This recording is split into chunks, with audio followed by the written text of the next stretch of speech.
right, so let the people know who we talking to right now. What's going on, everybody? I'm the one and only Kel Jvmes, and that's James with a V, Jvmes.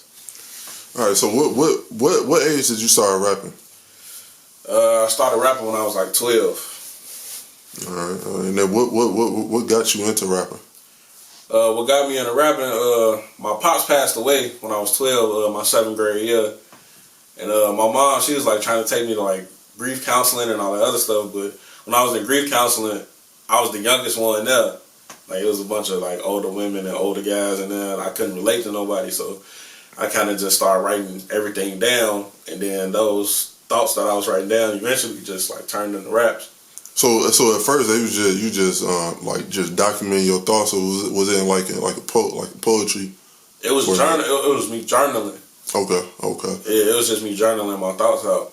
So you used to do this like in school or like just at home, just chilling?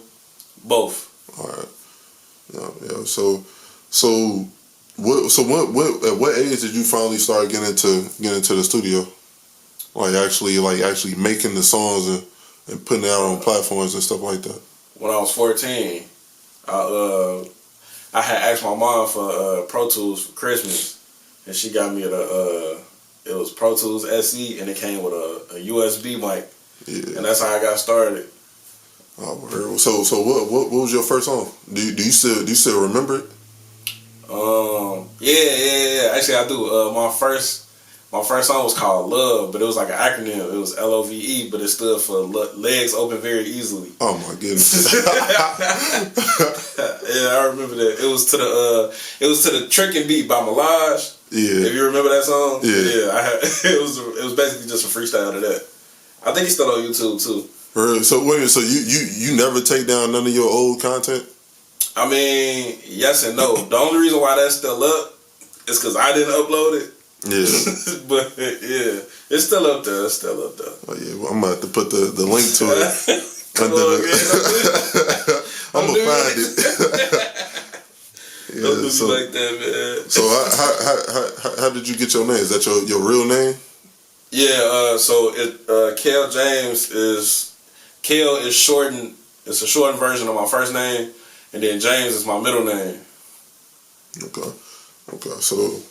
So as far as the V, what went into it? Did you make it in the you know what I'm saying, like in the time that you first started rapping, like back in? Nah, it was actually like 14. Nah, it was actually just James regular. Real. But then A$AP Rocky came out. Oh yeah. Remember, that's why I asked that. Yeah, everybody was stylizing that with the upside down B. Yeah. That's why I asked that. I think around the time. That was like 2012 too, yeah. Yeah, because everybody was flipping their V. Well, not even flipping their V's, but they was using V's for the A. Yeah. All right. So what area you from? I hate to sound cliche, but I'm pretty much like I'm from everywhere really. Yeah. Like 134th in Indiana, 123rd in Lowell, 113th in Indiana. I've lived some everywhere really. Bad. But I mean, if you want to say like where I'm from, like where I went to high school at, then Dalton. Okay. Yeah. Okay.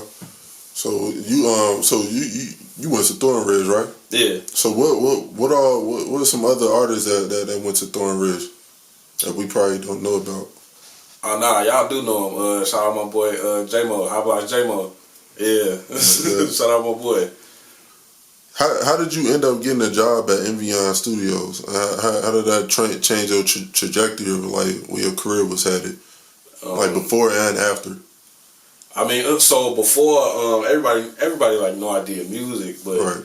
It was more so like on some just people around the way they no idea music. They would ask me to mix stuff and get on songs and do features and stuff like that. Like it was always like that, but it was kind of like limited because like I was still like working a regular 9-to-5 job and all that other stuff.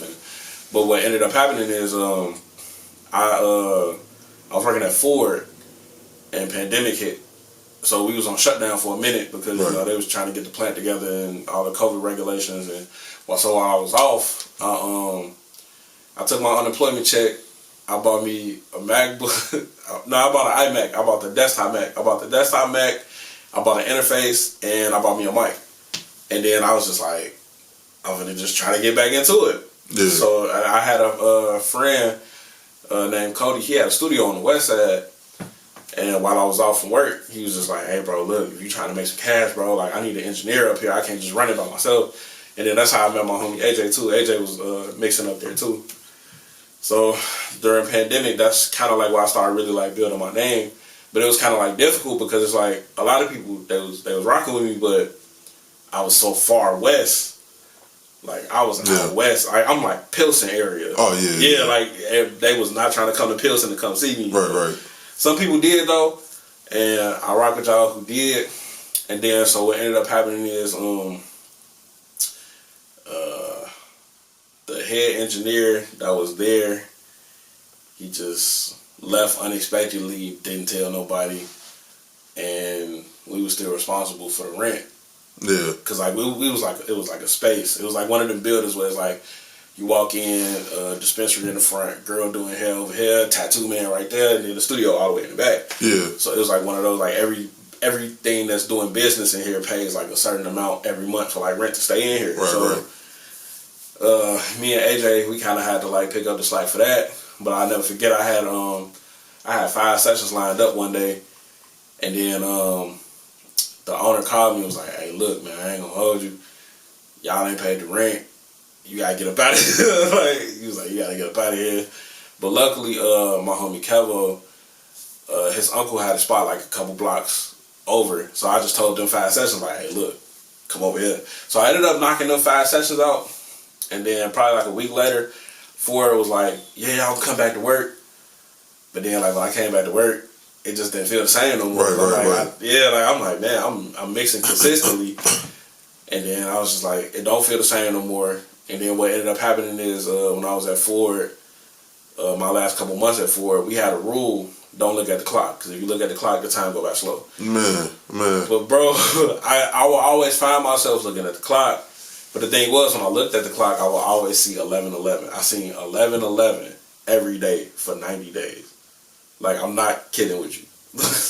So I just took that as a sign, like, you gotta do what you gotta do. Yeah. But look though, this way it get crazy. So I had an issue with my stomach. So I couldn't make it into work one day. So I got my doctors know everything, like, you know what I'm saying? Like, I really went to the doctor, I went to urgent care and everything. I got my paperwork good. Man, Ford still suspended me. They suspended me for 30 days, no pay. I'm like, crazy. So, let me tell you how God worked. I was supposed to go back to Ford August 6th. But in the meantime of me being off, I had applied at Evian. But ain't nobody called, ain't nobody sent no email, nothing. Yeah. So my day to go back to Ford was August 6th. I get a call like probably a week before. And it's the owner of Evian. He was like, hey, yeah, I want to give you an interview, woo. And he had set up the interview for August 6th. So I had a choice to make. I'm like, I can either go back to Ford where I got a guaranteed job with benefits and all this other stuff, but I'm unhappy. Or I could just go on this interview and just try my luck. And I tried my luck, and here we are here.